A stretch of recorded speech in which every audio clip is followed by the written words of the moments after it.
Welcome to this special Solstar update. I'm Lisa Dreer, and I will be your host today. And I'm really excited to introduce our lead investor in Solstar, Tom Dolezal. He is a senior analyst at a large corporation. He teaches an economics course at a local university and is in leadership on 3 different nonprofit organizations. Tom is lucky to have gotten consistent double and triple digit annual returns in the stock market and used that to invest in startup companies, several of which have significantly increased in valuation. So welcome to this interview with us here today, Tom. Yeah, thanks, Lisa. Happy to be here. Excellent introduction. Though you left out the part about me being a nerd who plays board card and video games. Oh my goodness. Well, I don't know about that, but if a nerd, at least a very smart nerd. So I don't know about that either. Some people say that sometimes, but I don't know. Might not be right. Well, it sounds like you've made some really great investments over the years. And maybe you can start by just giving us a little background on how you initially came to invest in Solstar and continue to invest in the company. So just going through the WeFunder platform one day and saw Solstar, and I was intrigued because of being the space industry. So several sources have projected that the space industry is projected to grow to over $1 trillion valuation by 2030. So a lot of growth happening, and Solstar, it's really at the forefront of that because with all that growth, you need communication to space, from space to Earth and across space. So did that, and I looked into Solstar in a little bit more detail. The team, they're excellent. I've talked to Brian on multiple occasions, really great guy. And the team has a significant depth and breadth of startup experience and aerospace industry experience. And they've also executed significantly on their various things that they've been doing. Like, for example, they have 3 successful space flights, an Air Force contract that they just got a few months ago. And recently, they've either submitted or in the process of submitting several proposals for that it would be worth potentially millions of dollars if they were to get those. So did my research, talked to Brian, it's a great company, so decided to invest, and with the continuing momentum, decided to invest again with them.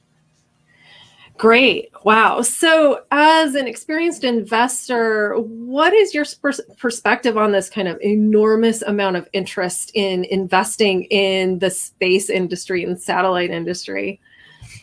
Yeah, I would say that it's investors realizing that space is going to take off, both figuratively. So the technology has been continuously advancing over the years. You've had our billionaire space, like Elon Musk, Bezos, Richard Branson. They've been significantly investing in space and their space startups. So it's a lot of just the positive momentum that a lot of other investors have realized of going into the space industry. And I think a lot of the companies in the coming years, they'll either grow significantly and go public or be acquired by other larger companies, those that can execute on their vision, potentially provide a significant return for investors, both financial-wise and as an ability to really enhance society.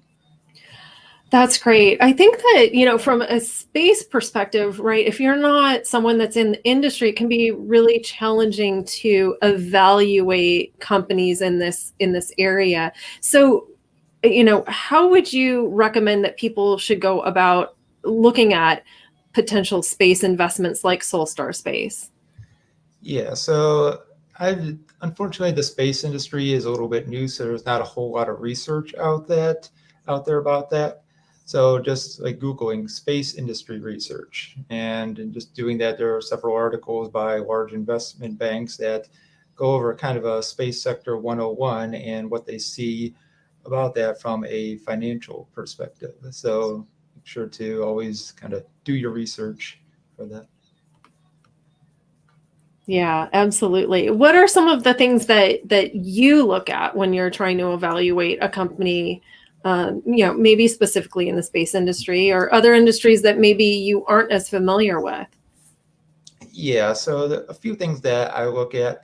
First and most importantly is the team. I've certainly made the mistake in the past of investing in a company which had a great vision, but the team was, I'll say, not the best, to put it nicely. I've learned from that mistake.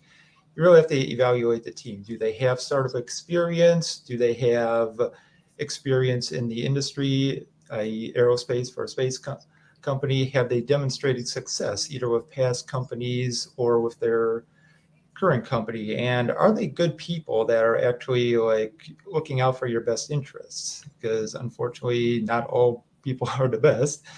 But in talking with Brian, definitely he's a great guy, and his team definitely checks all those boxes. So very happy with the Solstar Space team. And secondly, look at the vision of the company. Does it inspire investors to want to invest in it? Does it inspire clients or customers to want to use that company? Does it inspire the top talent employees to want to work for that company? So it's got to have a good vision for whatever it's doing. 3, look at the product. So it's important that in any startup that your product have some type of a competitive moat or have a first mover advantage to that, so that you can't just have a large company come in and basically squash you being a small startup company. So Solstar, they have IP protected technology and first mover advantage. So it's a great advantage for them. And last but not least, do your research. So never buy any investment because somebody tells you to buy that investment, whether it be me, your friend, family, whoever. Do your own research. Not every investment is right for every investor. So do your research, understand that investing in startup companies is very risky. With that risk comes the possibility of a significant reward, but there still is significant risk involved in that. Sure. So team, vision, competitive advantage, and still do that research. Mm-hmm. Okay. So what are your expectations for getting a return on your investment in Solstar Space? So when I invest in a company, I'm looking for a unicorn, a company that has the potential to have a valuation of at least $1 billion at some point in the future. And I think that Solstar certainly has the possibility of having that valuation if they're able to execute on their vision. For example, if you look at some of the leading telecom giants like Verizon and AT&T, for example, last time I checked, each one of those had a market cap of roughly $200 billion. Now, if you compare the size of the Earth economy to the size of the future space economy, I think Solstar certainly has the possibility to achieve that $1 billion plus valuation in time. And I'll also note that their current $12 million valuation is very fair. Solstar actually had a 409A valuation done. And basically what that means is they had an outside firm come in and appraise their company to make sure that it's appropriately valued for this WeFunder raise. Excellent. Okay, good to know. So is there anything else that you want to share with us on today's interview? Yeah. Thank you, Lisa, for giving me the opportunity to talk about Solstar. And as I said several times already, just make sure to do your research before investing. Don't invest because I'm investing or anybody else is investing in that. So go Solstar, and feel free to reach out to me on LinkedIn if you have any questions or if I can do anything to help you. Great. That sounds so good. So thank you so much for making time to be here today. I know you're very, very busy. And for anyone that's interested in getting the details of the Solstar WeFunder program, the URL is right here on the screen. So feel free to visit that. There are just a little bit of early bird funds or funding available in there, but go ahead and check that out. And there are always new updates that the team is posting out there as well. So thank you all for joining us today, and we'll hopefully talk to you again soon, Tom, again. Yeah, thanks, Lisa. Okay, great.